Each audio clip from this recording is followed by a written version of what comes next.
आंखें बंद करके बस उसको महसूस करिए, कुछ बोलिए नहीं। लेकिन हम सबकी मजबूरी है कि हमें अपनी बातों को रखना होगा बोलकर। लेकिन अयोध्या की हर तस्वीर अलौकिक है, अद्भुत है, अनुपम, वो मनोहारी है, मन को हर लेने वाली है। और इस वक्त सरयू तट पर जिस तरीके से मुख्यमंत्री योगी आदित्यनाथ मां सरयू की आरती कर रहे हैं, आप सोचिए क्या ये पल है कि मां सरयू की कलकल बहती धारा भी ये कह रही है कि अब उसके राम आने वाले हैं। तो उसकी धारा का जो तेज है वो और बढ़ गया है, उस धारा की तेज की आवाज और बुलंद हो गई है, क्योंकि मां सरयू का इंतजार भी तो समाप्त हुआ है। कभी मां सरयू की गोद में रामलला खेला करते थे, उनके घाटों पर उनका बचपन बीता होगा। लेकिन जब वो रामलला यहां से वनवास के लिए गए होंगे अनुपम, तो आप सोचिए कि उन मां सरयू पर भी क्या बीती होगी, उनके मन को कितनी पीड़ा पहुंची होगी, कितनी वेदना उनको ही होगी। ये तो रही त्रेतायुग की बात, लेकिन उसके बाद आप सोचिए कि इस कलयुग में जब रामलला के मंदिर को तोड़ा गया होगा तो मां सरयू पर क्या बीती होगी। और उसके बाद उनका इंतजार लंबा खिंचता जा रहा था, खिंचता जा रहा था, खिंचता जा रहा था। लेकिन फिर मां सरयू के दो ऐसे पुत्र आए, मुख्यमंत्री योगी आदित्यनाथ और प्रधानमंत्री नरेंद्र मोदी, जिन्होंने मां सरयू की वेदना को समझा और उस दिशा में लगातार प्रयास किया गया कि उनकी वेदना को दूर किया जा सके। और उसका अंतिम परिणाम देखिए कि अयोध्या में दिव्य और भव्य राम मंदिर बनकर तैयार हो रहा है। हम बार बार इस बात का जिक्र कर रहे हैं अनुपम कि हम में से किसी ने त्रेतायुग को देखा नहीं। हम सब ने सुना है रामचरितमानस के माध्यम से, अपने दादा के माध्यम से, दादी के माध्यम से, गुरुओं के माध्यम से, संतों के माध्यम से।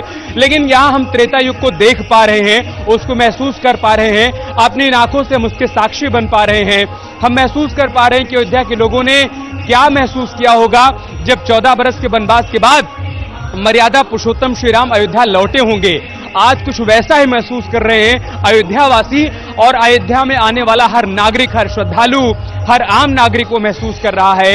वो त्रेतायुग को जान पा रहा है, उसका एहसास कर पा रहा है जब राजा राम लौट कर आए थे। और आज इस मंच से मुख्यमंत्री योगी आदित्यनाथ ने एक लाइन में पूरी कहानी कह दी अनुपम। उन्होंने कहा कि सब पूछा करते थे और सब कहा करते थे कि योगी जी एक काम करिए, राम मंदिर का निर्माण करिए। और देखिए अब वो काम हो रहा है, राम मंदिर का निर्माण हो रहा है। तो सुकून हर मन में देखने को मिल रहा है, संतों के मन में देखने को मिल रहा है। आज जब यहां पर वो आए तो मंच पर जाने से पहले अनुपम, सबसे पहले वो साधु संतों के पास गए, वहां साधु संवाद किया।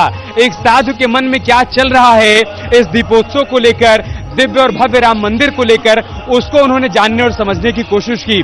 और उसके बाद उनके वो भाव देखिए अनुपम, जब राम, लक्ष्मण और सीता स्वरूप तीनों रथ पर सवार होकर इस मंच की तरफ बढ़ने लगे, तो उस रथ को कौन खींच रहा था? उस रथ को खींच रहे थे मुख्यमंत्री योगी आदित्यनाथ, जो कि उत्तर प्रदेश, जो कि देश का सबसे बड़ा राज्य है, उसकी सत्ता चला रहे हैं, उसे आगे लेकर जा रहे हैं। आज वो उस रथ को खींच रहे थे, एक आम भक्त की तरह, आम श्रद्धालु की तरह, मन में ये भाव लिए कि राम के स्वरूप नहीं है, ये राम है जिनका रथ आज हम खींच रहे हैं। आज इस मंच से उन्होंने अपने दादा गुरु दिग्विजयनाथ को भी याद किया। आज इस मंच से उन्होंने अपने गुरु अवैधनाथ को याद किया और कहा कि कैसे उन लोगों ने एक संकल्प किया था, उनका ये सपना था, उनका ये संघर्ष था कि एक दिन हमारा ये संघर्ष फलीभूत होगा। एक दिन ऐसा आएगा जब अयोध्या में दिव्य और भव्य राम मंदिर का निर्माण होगा। आज उनके दादा गुरु नहीं है, उनके गुरु अवैधनाथ नहीं है, लेकिन आज वो जहां कहीं भी होंगे उनकी आत्मा को कितनी शांति मिल रही होगी जब उनके शिष्य मुख्यमंत्री योगी आदित्यनाथ, जो कि गोरक्षपीठ के पीठाधीश्वर हैं, आज वो उस रामकाज को आगे बढ़ा रहे हैं। जिस रामकाज को आगे बढ़ा रहे थे महंत दिग्विजयनाथ, महंत अवैधनाथ, आज उस रामकाज को वो आगे बढ़ा रहे हैं और उसे अंतिम लक्ष्य तक लेकर जा रहे हैं, उसे अंतिम परिणाम तक लेकर जा रहे हैं। तो उनके मन को कितना सुकून मिल रहा होगा। और साथ ही साथ अनुपम, इस मंच से मुख्यमंत्री योगी आदित्यनाथ ने भविष्य के अयोध्या का जिक्र भी किया। उन्होंने कहा कि राजा राम की अयोध्या कैसी होनी चाहिए? राजा राम की अयोध्या ऐसी होनी चाहिए जहां पर सामाजिक समरसता हो, जहां पर समाज के हर नागरिक को न्याय मिले, जहां पर अमीर गरीब के बीच का भेद मिट जाए, जहां पर सरकारी योजनाओं का लाभ उस आम आदमी को मिल पाए जिसका वास्तविकता में उसको आवश्यकता है, उसको जरूरत है और उसका वो लाभार्थी है। ये होगा राम राज्य। इसी राम राज्य की कल्पना तो कभी अतीत में साधु संतों ने की थी। ऐसा ही राम राज्य राजा राम ने स्थापित किया होगा और जरूरत है कि हम आने वाले दिनों में उत्तर प्रदेश को जब उत्तम प्रदेश बनाए तो ऐसा ही राम राज्य में स्थापित कर पाए। इस मंच से उन्होंने इस बात का भी जिक्र किया। और अभी जब मां सरयू की आरती कर रहे हैं, आप देखिए कैसे हाथ जोड़कर वो अपनी आंखों को बंद करके शायद उन तमाम चित्रों को अपनी आंखों के सामने चलता हुआ देख पाएंगे, उस संघर्ष को याद कर पाएंगे जिस संघर्ष को पीछे छोड़कर आज राम काज आगे बढ़ चला है, उन सपनों को याद कर रहे होंगे जो सपने कभी देखे गए होंगे, सपने राम मंदिर के निर्माण के।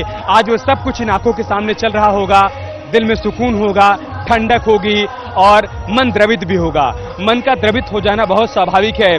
अनुपम, हम आप जब कोई लक्ष्य निर्धारित करते हैं और उस लक्ष्य को प्राप्त कर लेते हैं तो हमारे चेहरे पर खुशी होती है, हर्ष होता है, प्रसन्नता होती है, हमारे अपने खुश होते हैं, लेकिन साथ ही साथ हमारे अपनों के आंखों में आंसू होते हैं, हमारी आंखों में आंसू होते हैं, हमारा मन भावुक होता है क्योंकि हम लक्ष्य को प्राप्त कर चुके होते हैं।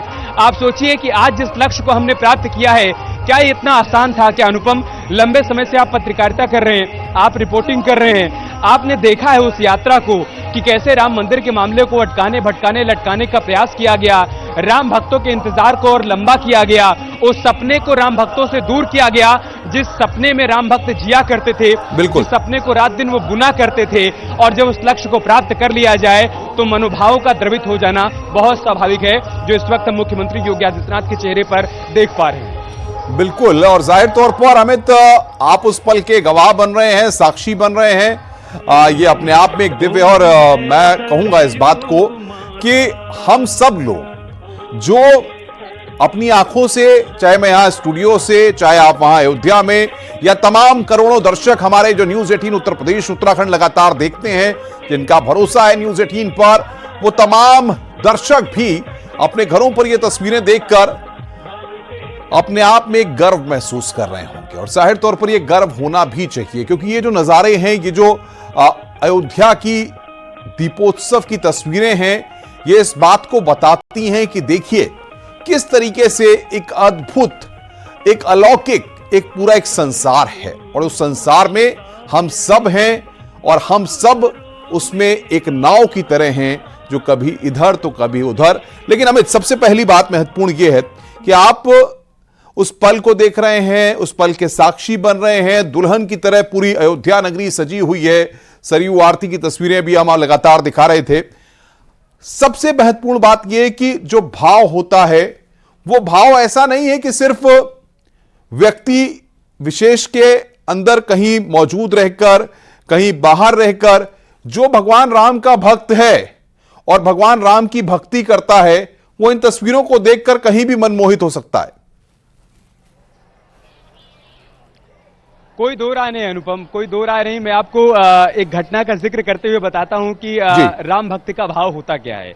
हमारे कैमरामैन नरेश हैं, ये लगातार मेरे साथ बीते कई दिनों से यहां पर मौजूद हैं। जब राम मंदिर का शिलान्यास हुआ था तब भी यहां पर मौजूद थे, और जिस दिन 10 दिन के बाद हम यहां से जाने लगे थे नोएडा के लिए, तो उन्होंने कहा कि अमित भाई, मेरा मन कर रहा है कि इसी अयोध्या में मैं बस जाऊं, क्योंकि अयोध्या में मेरा मन बस गया है, मेरा शरीर यहां से चला जाएगा लेकिन मेरी आत्मा यहीं पर रहेगी।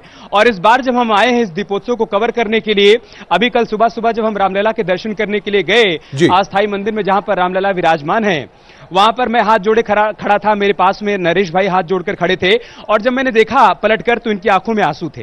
ये छिपाने की कोशिश कर रहे थे अपने भाव को, लेकिन राम से इनका जो जुड़ाव है उसे छिपा कैसे सकते थे? वो आंसू के माध्यम से इनकी आंखों से निकले। यही भाव हैं, यही भाव हैं करोड़ों राम भक्तों के, जो देश के अलग अलग हिस्सों से यहां पर खींचे चले आ रहे हैं।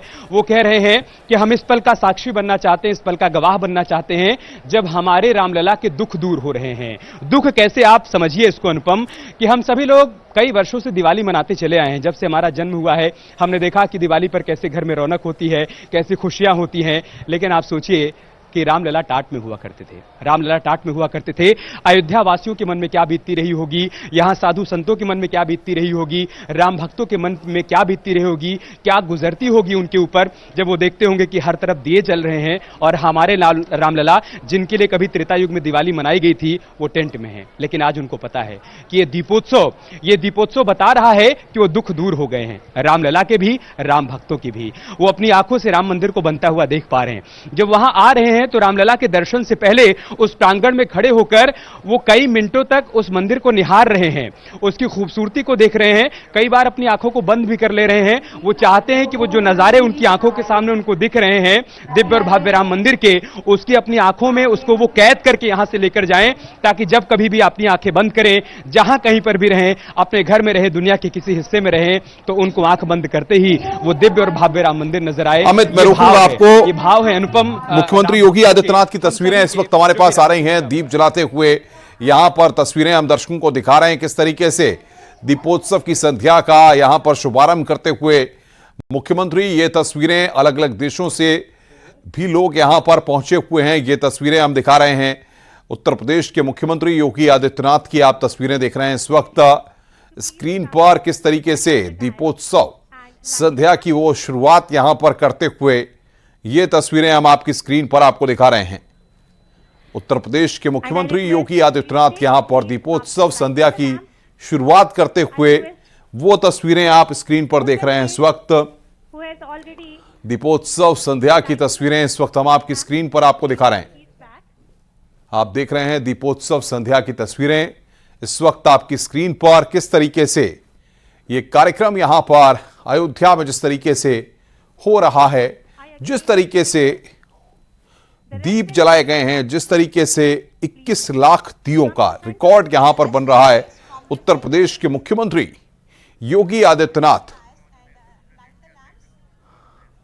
और कई देशों से राजदूत वहां पर पहुंचे हुए हैं, जो इस पल के साक्षी बन रहे हैं, जो इस पल के गवाह बन रहे हैं। वो तस्वीरें भी हम आपको दिखा रहे हैं। तो ये तस्वीरें आप इस वक्त देख रहे हैं न्यूज़ 18 पर। ये तस्वीरें हम आपको दिखा रहे हैं दुल्हन की तरह किस तरीके से पूरी अयोध्या नगरी जो है वो सजी हुई है। घाटों पर अलौकिक नजारा, अपने आप में अलग नजारा यहां पर, और मंच पर मुख्यमंत्री और राज्यपाल इस वक्त बैठे हुए हैं।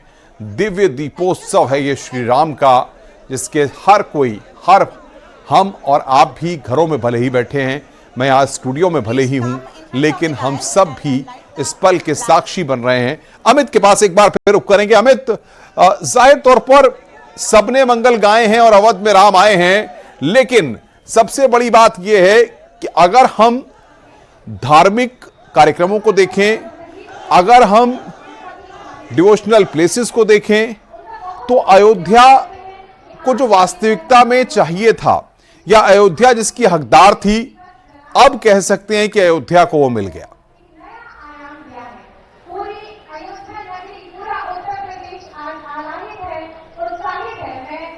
अमित, आपको मेरी आवाज आ रही है? बिल्कुल अनुपम, आपकी आवाज मिल पा रही है। मैं उसके बाद सत्य की विजय होकर के राम का मंदिर बन रहा है। आगामी 22 जनवरी को प्रभु राम अपने घर में विराजेंगे। निश्चित रूप से उसके पहले की ये दीपावली केवल अयोध्या वासियों के लिए नहीं, देश और दुनिया वासियों के लिए खुशी और हर्षोल्लास का एक अवसर है। जैसे अयोध्या बदल रही है, वैसे राम मंदिर का एक नागर शैली का भव्य और दिव्य मंदिर बनकर के खड़ा है। आज उसका ये सजा स्वरूप हमको दिखाई पड़ रहा है। प्रथम तल बनकर के तैयार है, द्वितीय तल बन रहा है, और 22 तारीख को ये परिसर सज के संवर करके प्रभु राम का स्वागत करने के लिए तैयार होगा। पूरा देश देखेगा राम आज अपने घर में विराजित हो रहे हैं। 5 लाख मंदिर, गांव-गांव में लोग दीपावली मनाएंगे। आज जैसी दीपावली मन रही, इससे कई गुना आनंददायक दीपावली 22 तारीख को लोग मनाएंगे। सर, अगर बात करें तो भगवान राम का जो मंदिर है उसका इंतजार 500 वर्षों से भी अधिक लोगों ने किया।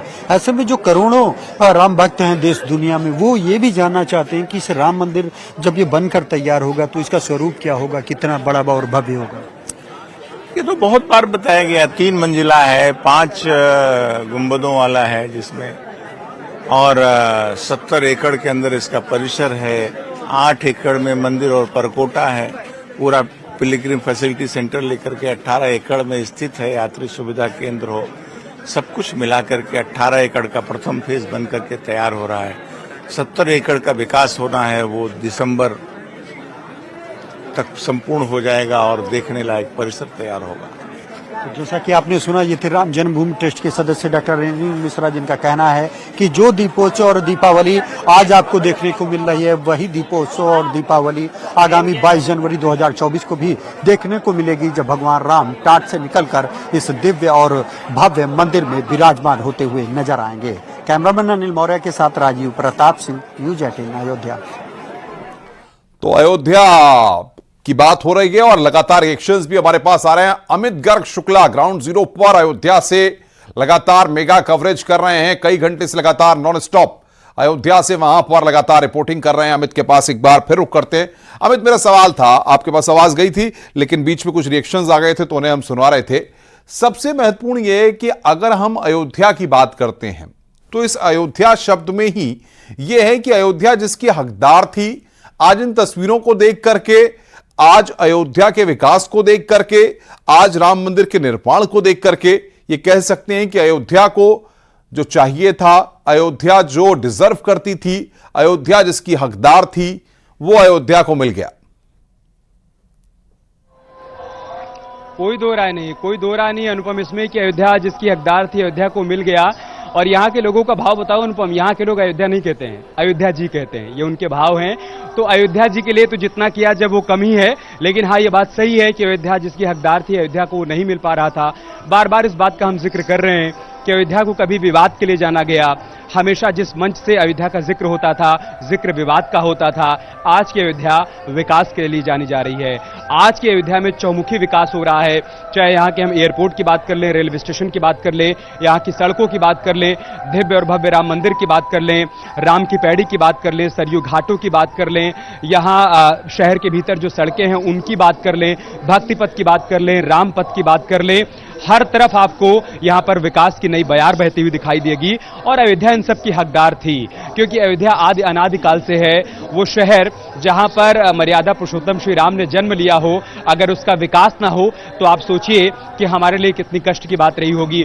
और केवल अयोध्या की बात नहीं है अनुपम, आप चाहे मथुरा की बात करिए, आप काशी की बात करिए, आप प्रयागराज की बात करिए, आम लोगों से बात करिए, साधु संतों से बात करिए, वो कहते हैं कि क्या नहीं है इस उत्तर प्रदेश में। इस उत्तर प्रदेश में सब कुछ तो था, जरूरत थी एक दृढ़ इच्छा शक्ति की। कोई एक ऐसा नेता आता, कोई एक ऐसा अगुआ आता जो कि दृढ़ इच्छा शक्ति दिखाता और इन तमाम धार्मिक स्थलों का कायाकल्प करता और यहां पर तीर्थाटन को बढ़ावा देता। वो चेहरा मुख्यमंत्री योगी आदित्यनाथ हैं।